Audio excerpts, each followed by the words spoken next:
Hello friends, स्वागत है आपका अपना चैनल यूट्यूब प्ले विथ ऋषि में। दोस्तों आज का टॉपिक है हमारा जो स्ट्रेंथ ऑफ मटेरियल चल रहा है उसका अगला पार्ट। आज जो स्ट्रट एंड कॉलम्स टॉपिक है। तो चलिए दोस्तों, बिना देर किए हुए शुरू करते हैं। शुरू करने से पहले आप लोग से रिक्वेस्ट होगा, प्लीज़ वीडियो को लाइक कीजिए, शेयर कीजिए और चैनल को अगर सब्सक्राइब नहीं किया है तो सब्सक्राइब कीजिए दोस्तों। चलिए तो बिना देर किए शुरू करते हैं। आज का टॉपिक नाम है स्ट्रट एंड कॉलम्स। क्या है स्ट्रट एंड कॉलम्स? देखिए दोस्तों, स्ट्रट होता क्या है? स्ट्रट मतलब होता है कि स्ट्रक्चरल मेंबर सब्जेक्टेड टू क्या, एक्सियल कंप्रेसिव लोड। यानी ऐसे मेंबर जिस पर क्या हो, ओनली एक्सियल कंप्रेसिव लोड लगे उसको स्ट्रट बोलते हैं। स्ट्रट या तो हॉरिजॉन्टल हो सकता है, मैंने कहा मतलब हमेशा क्या लगे उस पर, एक्सियल कंप्रेसिव लोड हो जाए, कॉलम स्ट्रट हो जाए। या ऐसे भी हो सकता है जिस पर क्या हो, एक्सियल कंप्रेसिव लोड लगे, ओनली क्या लगे, एक्सियल कंप्रेसिव लोड। तो स्ट्रट क्या होता है? तो स्ट्रट होता है structural member subjected to axial compressive load is called strut. Column देखिए, कॉलम क्या होता है? What do you means by column? Column बोलते हैं किसको? तो vertical structural member fixed at both ends and subjected to axial compressive load is called column. समझ गए मतलब क्या है? कॉलम कहते हैं क्या चीज, वर्टिकल स्ट्रक्चर, यानी वर्टिकल स्ट्रक्चर हो और कैसा हो, vertical structural member fixed at both end, दोनों एंड क्या हो, फिक्स हो, fixed at both end and subjected to axial compressive load is called column. समझे? There are three modes of failure of columns. Columns का 3 mode है fail होने का। देखिए कॉलम्स क्या है, जिसे आप लोग घर में भी बनाते हैं, पाया जिसको हम लोग बोलते हैं, या बीम देते हैं, पिलर देते हैं, क्या है वो, एक तरफ से कॉलम ही हुआ। कॉलम का मतलब क्या होता है कि वर्टिकल होता है, vertical structural member fixed at both end and subjected to axial compressive load is called column. देखिए स्ट्रट भी कॉलम हो सकता है? नहीं, कॉलम जो है स्ट्रट हो सकता है लेकिन स्ट्रट कॉलम नहीं हो सकता है। क्यों? क्योंकि स्ट्रट जो होता है तो वो होता है स्ट्रक्चरल मेंबर, केवल कोई भी मेंबर होता है जिस पर क्या एक्सियल कंप्रेसिव लोड लगा हो तो उसको बोलते हैं स्ट्रट। लेकिन कॉलम में क्या कंडीशन है कि कॉलम जो होता है स्ट्रक्चरल वर्टिकल मेंबर होता है जो दोनों एंड फिक्स होता है और उस पर क्या होता है, कंप्रेसिव लोड लगा होता है। दोनों में बेसिक डिफरेंस है। यानी टोटल कॉलम स्ट्रट हो सकता है लेकिन टोटल स्ट्रट कॉलम नहीं हो सकता है। तो कॉलम जो है, there are 3 modes of failure of columns. Column का 3 मोड है फेल होने का। कौन कौन है? देखिए, एक हो गया short column fail due to crushing. Column 3 तरह का होता है, एक long column, medium column, short column. ठीक है, कॉलम 3 तरह का होता है, लॉन्ग, मीडियम, शॉर्ट। तो शॉर्ट कॉलम जो होता है फेल होता है ड्यू टू क्रशिंग। यानी शॉर्ट कॉलम डिजाइन होता है किसके बेसिस पर, कंसिडरिंग क्या चीज, क्रशिंग फेल्यूर। यानी फेल होने का चांस किस पर होता है शॉर्ट कॉलम का, क्रशिंग के कारण। मीडियम कॉलम किसके कारण होता है, due to both crushing and buckling, दोनों के कारण। लार्ज कॉलम किसके वजह से फेल करता है, तो बकलिंग। बकलिंग मतलब क्या होता है, कोई भी मेंबर जो होता है, अगर ये है कॉलम्स मतलब क्या है, वर्टिकल तो होगा ही होगा, दोनों इनफिक्स, तो ये जो है ऐसे ना होके हल्का अपने शेप से क्या हो, हल्का ऐसे टिल्ड कर जाती है, क्या इसको बोलते हैं बकलिंग। ओरिजिनल लॉन्गिट्यूडनल एक्सिस इधर होगा लेकिन अब ऐसे हो गया, तो इसको बोलते हैं बकलिंग। बकलिंग बोलते हैं। तो जो लार्ज कॉलम होता है वह फेल होता है due to buckling, short column होता है fail to due to crushing. समझ में आया? Short column fail due to crushing, large column fail due to buckling, और मीडियम कॉलम क्या होता है, fails due to crushing and buckling both. समझ गए? देखिए जिस क्या है, short columns are design by considering crushing failure. Short column को क्रशिंग फेल्योर को कंसीडर करके डिजाइन किया जाता है। क्यों? क्योंकि वो फेल करने का चांस होता है क्रशिंग की वजह से। और long columns are design by buckling failure. समझ में आया? और short columns are weak in crushing and long columns are weak in buckling. बात सही है, क्योंकि बकलिंग की वजह से कमजोर होता है लॉन्ग कॉलम्स, क्योंकि फेल करने का चांस रहता है ड्यू टू बकलिंग। इसलिए क्या होता है, long columns are weak in buckling, short columns are weak in crushing. अब चलिए बकलिंग फेल्योर्स क्या होता है, इसको यूलर्स थ्योरी भी बोलते हैं। बकलिंग फेल्योर्स को क्या बोलेंगे, यूलर्स थ्योरी भी बोलेंगे। बकलिंग फेल्योर्स को क्या बोलेंगे, यूलर्स थ्योरी। देखिए द बकलिंग फेल्योर का कुछ एजम्पशन है, यानी कहने मतलब यूलर्स थ्योरी एजम्पशन किसका, यूलर्स थ्योरी का क्या क्या एजम्पशन है। तो देखिए axis of column is perfectly straight and when unloaded, माने एक्सिस ऑफ कॉलम जो है, कॉलम का जो एक्सिस होता है, जैसे मान लीजिए है आपका कॉलम, इसका एक्सिस क्या होगा, एकदम सेंट्रलाइज होगा। ये क्या होता है, एकदम स्ट्रेट होना चाहिए। कहने का मतलब क्या हो गया, जो हमारा कॉलम हो एकदम सीधा होना चाहिए। तो axis of column is perfectly straight when unloaded, जब अगर उस पर लोड नहीं लगा है तो कैसा होना चाहिए, एकदम स्ट्रेट होना चाहिए। Compressive load is perfectly axial applied, यानी लोड भी कैसा होना चाहिए, एकदम कंप्रेसिव होना चाहिए, और कैसा परफेक्टली क्या होना चाहिए, एक्सियल होना चाहिए। मतलब ये इसका लॉन्गिट्यूडनल एक्सिस हो गया, तो लोड एक ऐसे लगे है और इस एक्सिस के लॉन्ग होना चाहिए, यानी कंप्रेसिव तो होना ही है, बिना कंप्रेसिव उसको कॉलम डिफाइन ही नहीं कर सकते हैं। और वर्टिकल मेंबर होना चाहिए। तो जो होता है compressive load is perfectly axially applied, ठीक है। Stresses in structural are within elastic limit, यह जो है हमारा यूलर्स थ्योरी जो होता है वैलिड होता है विद इन इलास्टिक लिमिट, समझ गए। फ्लेक्सुरल रिजिडिटी इट सेम, मतलब क्या, ई आई को क्या बोलते हैं, फ्लेक्सुरल रिजिडिटी। अगर आप वीडियो नहीं देखे हैं तो पिछले लेक्चर का वीडियो देख लीजिए, उसमें पूरा डिटेल्स बताया हूँ, ठीक है। Flexural rigidity is same. Material is कैसा होना चाहिए, isotropic and homogeneous. Material is isotropic and homogeneous, पूरा डिटेल्स बताया हूँ मटेरियल्स के बारे में। आइसोट्रोपिक क्या होता है, होमोजीनियस क्या होता है। आप नहीं देखें वीडियो तो जाकर वीडियो देख लीजिए, प्लेलिस्ट में जाइएगा, वहाँ से आपको वीडियो मिल जाएगा। तो ये जो होता है आपका क्या है, आपका एजम्पशन है यूलर्स थ्योरी का।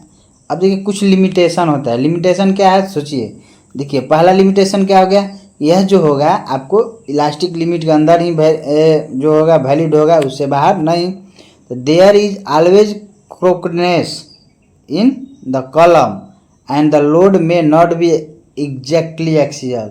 सही बात है, कॉलम में क्या होता है, थोड़ा बहुत क्रूकनेस आ जाता ही आ जाता है। कितना भी आप सेट करिएगा तो थोड़ा बहुत क्रूकनेस आएगा ही आएगा हमेशा, और जो लोड लगेगा एग्जैक्ट एक्सियली नहीं लगता है, थोड़ा बहुत इधर उधर होता ही होता है।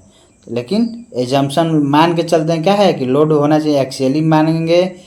अप्लाई स्ट्रक्चर जो होगा, स्ट्रेसेस जो होगा विद इन इलास्टिक लिमिट होगा, और परफेक्टली स्ट्रेट होगा, प्रिज्मेटिक मेंबर होगा, समझ गए। फ्लेक्सुरल रिजिडिटी सेम होगा, मटेरियल कैसा होगा, होमोजीनियस एंड आइसोट्रोपिक होगा। क्लियर। और क्या है इसमें लिमिटेशन, एक और लिमिटेशन है कि this formula does not take into account the axial stresses and the buckling load given by this formula may be much more than the actual buckling load. कहने का मतलब कि जो बकलिंग लोड होता है एक्चुअल में जो मिलता है वो क्या होता है, ज़्यादा होता है, मोर देन द एक्चुअल। और जो हमको इस फार्मूला से जो कैलकुलेट करते हैं वो जो एक्चुअल लोड से क्या आता है, ज़्यादा आता है। समझ में आया। तो देखिए बकलिंग लोड क्या होता है, बकलिंग लोड यहाँ से pi square E I upon L E square, buckling load इसको बोलते हैं, क्या बोलेंगे, बकलिंग लोड बोलते हैं, BUCKLING, बकलिंग लोड। देखिए यहाँ पर पी क्या है मेरा, पी जो है बकलिंग लोड है, आई मीन का है, mean moment of inertia about centroidal axis, L E क्या, इफेक्टिव लेंथ। इसके बारे में डिटेल्स बताऊंगा, इफेक्टिव लेंथ के बारे में आगे इसी वीडियो में बने रहिए लास्ट तक। देखिए तो बकलिंग लोड का फॉर्मूला याद रखिएगा। बकलिंग लोड क्या होता है, पाई square E I upon L E square. पाई क्या है आप लोग जानवे करते हैं, कांस्टेंट, ई इलास्टिक कांस्टेंट, आई हो गया moment of inertia about centroidal axis.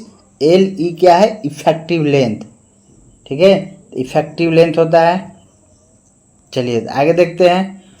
तो देखिए ये जो है Euler's formula applicable for long column, किसके लिए अप्लीकेबल है, यह जो है लॉन्ग कॉलम के लिए अप्लीकेबल है। Effect of crossing is neglected, हाँ ये भी एक एजम्पशन है, मान के चलिए एजम्पशन को में इसको ऐड कर लीजिएगा कि जो क्रॉसिंग का जो इफेक्ट है उसको क्या करते हैं, नेग्लेक्ट मान के चलते हैं। और या किसके लिए अप्लाई होगा, लॉन्ग कॉलम के लिए। क्या चीज़, यूलर्स फार्मूला है। क्लियर।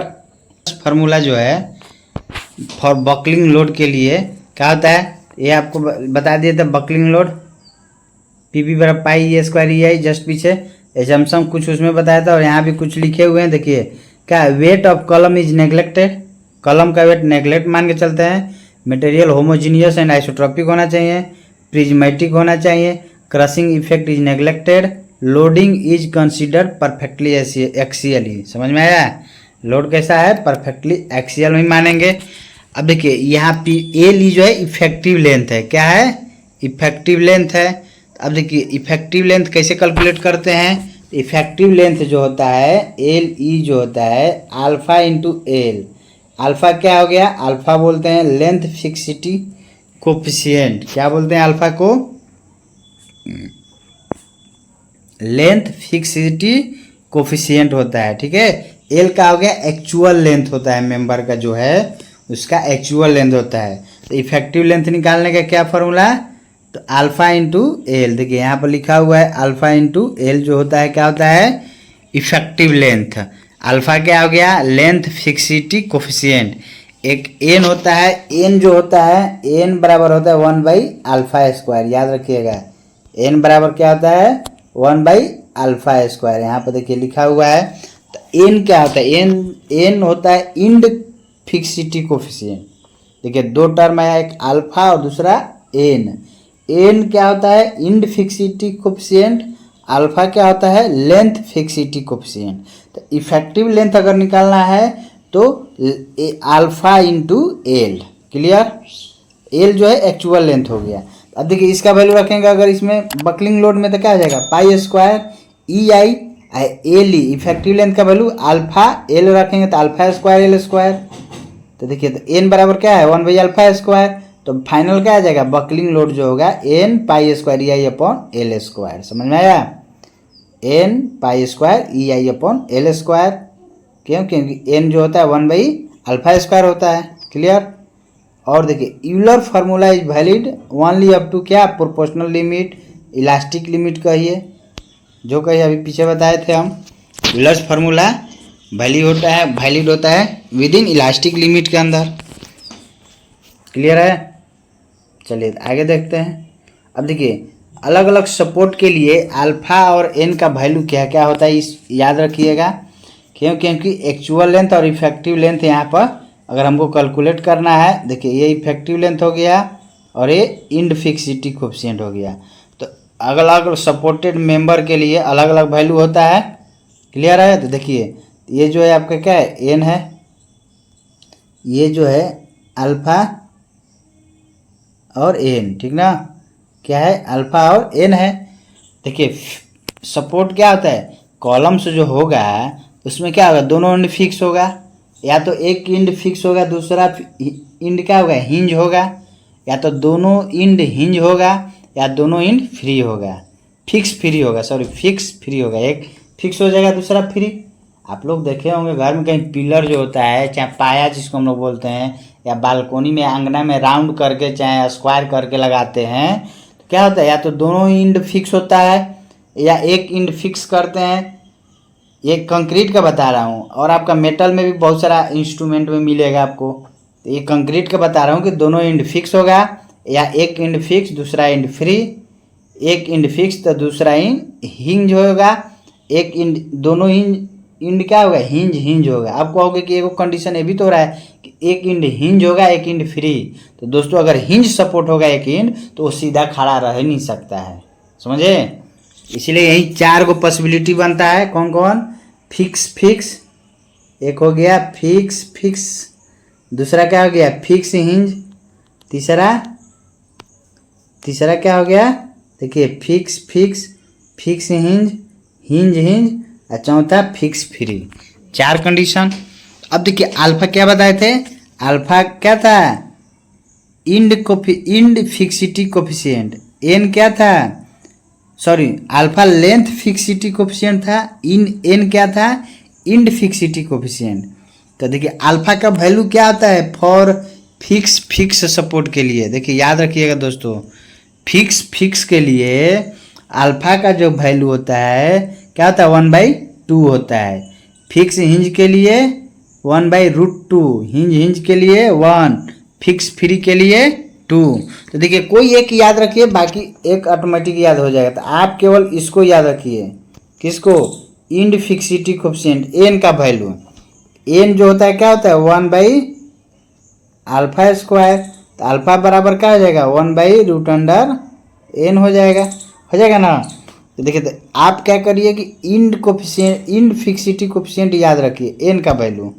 तो क्या हो जाएगा, देखिए तो फिक्स के लिए 4, फिक्स हिंज के लिए 2, हिंज के लिए 1।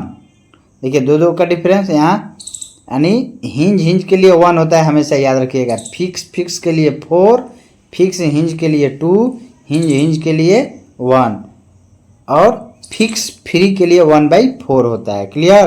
तो अल्फा का वैल्यू आराम से याद हो जाएगा, क्या होता है 1/√n। अब देखिए तो फिक्स के लिए n का वैल्यू 4, तो अल्फा क्या हो जाएगा 1/√4 यानी 1/2 आया। फिक्स हिंज का 2 होता है n का वैल्यू, तो 1/√2। हिंज का तो n का वैल्यू 1, तो क्या हो जाएगा 1।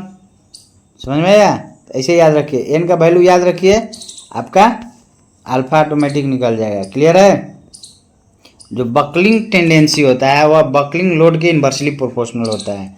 अगर बकलिंग लोड बढ़ेगा तो बकलिंग टेंडेंसी कम होगा, बकलिंग लोड घटेगा तो बकलिंग टेंडेंसी ज़्यादा होगा। ठीक है।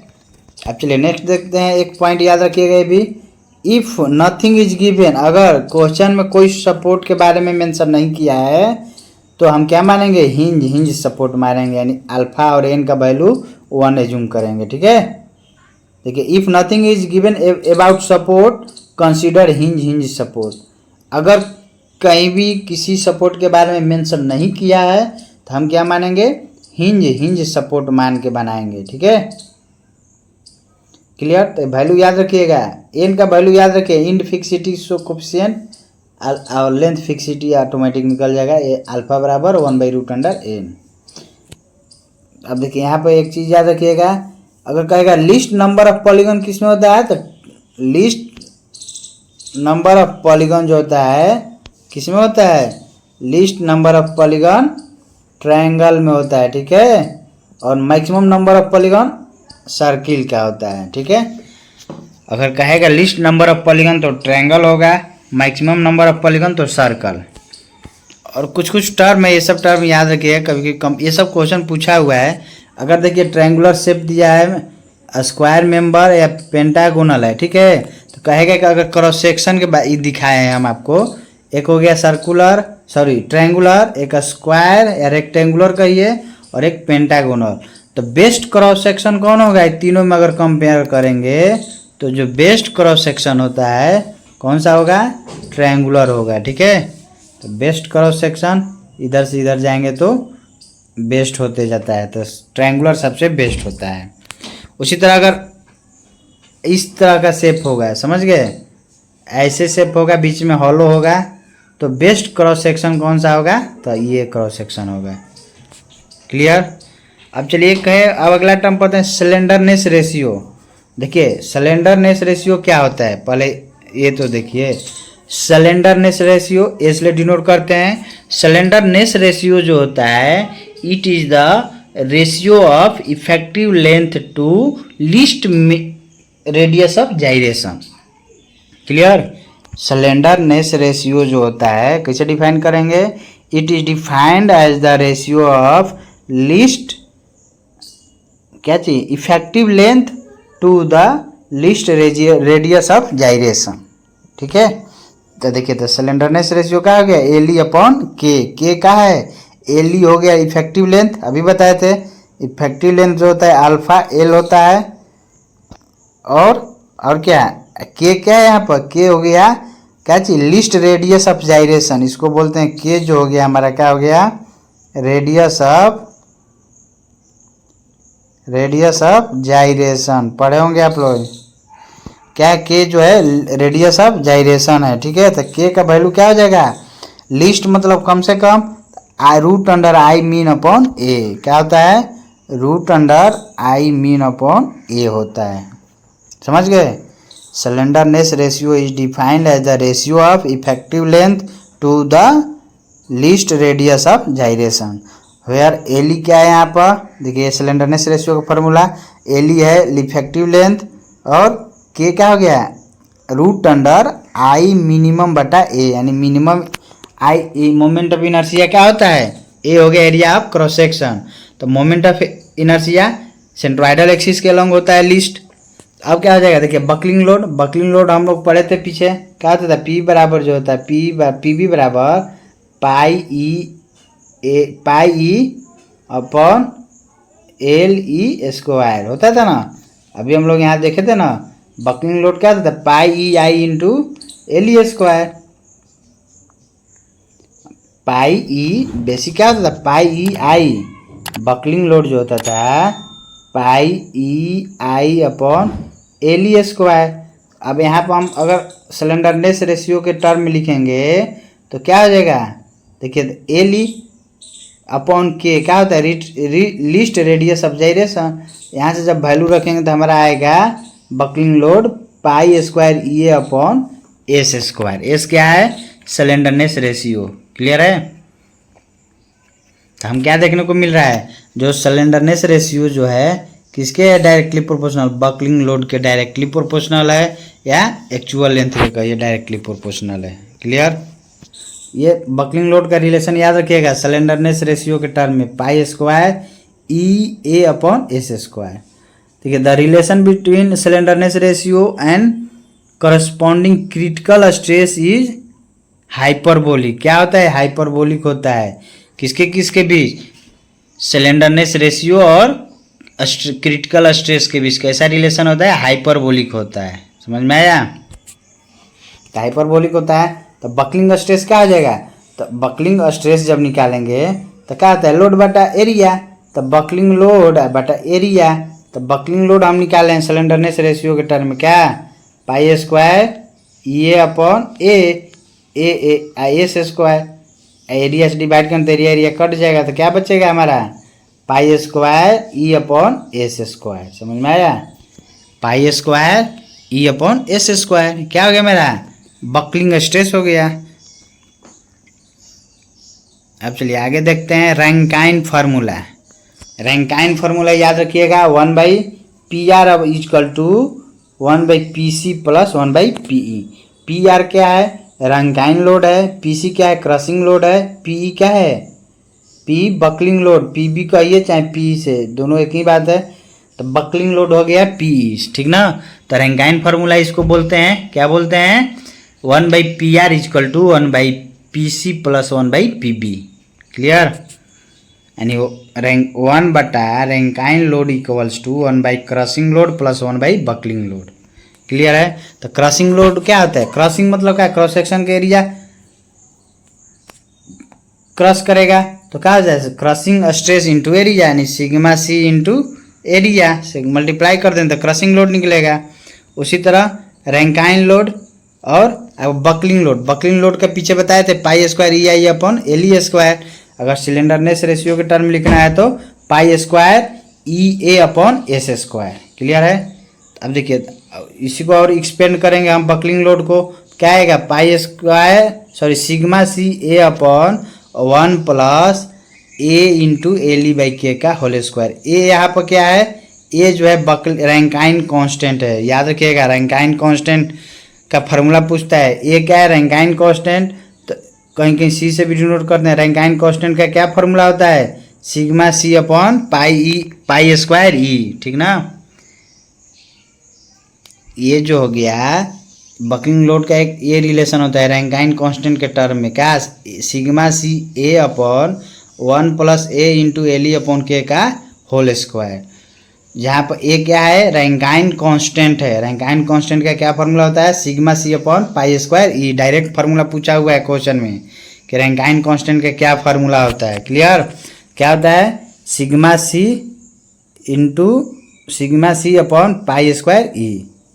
और this formula is applicable to any column. देखिए यूलर्स फार्मूला केवल लॉन्ग कॉलम के लिए एप्लीकेबल था, लेकिन रैंकाइन कांस्टेंट का जो ये फार्मूला जो है हमारा रैंकाइन फार्मूला किसी भी कॉलम के लिए एप्लीकेबल है, शॉर्ट लॉन्ग मीडियम जिसके लिए कहो।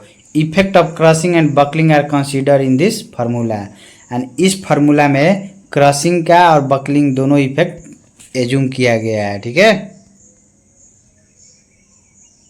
तो याद हो गया। देखिए रैंकाइन कांस्टेंट याद रखिएगा, बकलिंग लोड का फार्मूला रैंकाइन कांस्टेंट के टर्म में इम्पॉर्टेंट है। इसके बाद रैंकाइन फार्मूला सबसे important, 1/P crushing load equals to 1 Rankine load equals to 1 crushing load plus 1 buckling load.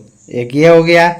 एक टर्म याद रखिएगा, स्लेंडरनेस रेशियो क्या होता है, ratio of effective length to least radius of gyration, जहाँ पर के क्या हो गया, √I/A। ठीक है, स्लेंडरनेस रेशियो के टर्म में बकलिंग लोड का फार्मूला, इसलिए बकलिंग स्ट्रेस क्या हो जाएगा, लोड बटा एरिया, याद रखिएगा। और ये इसका वैल्यू याद रखिएगा, एन का वैल्यू याद रखिएगा, तो आपका अल्फा ऑटोमेटिक याद रहेगा। क्लियर है, चलिए तो आज यहीं तक रखते हैं दोस्तों, फिर मिलते हैं नेक्स्ट वीडियो में। और आप लोग से रिक्वेस्ट होगा प्लीज़ वीडियो को लाइक कीजिए और शेयर कीजिए, और चैनल को सब्सक्राइब नहीं किए हैं तो आपसे रिक्वेस्ट होगा प्लीज़ चैनल को सब्सक्राइब कीजिए। धन्यवाद।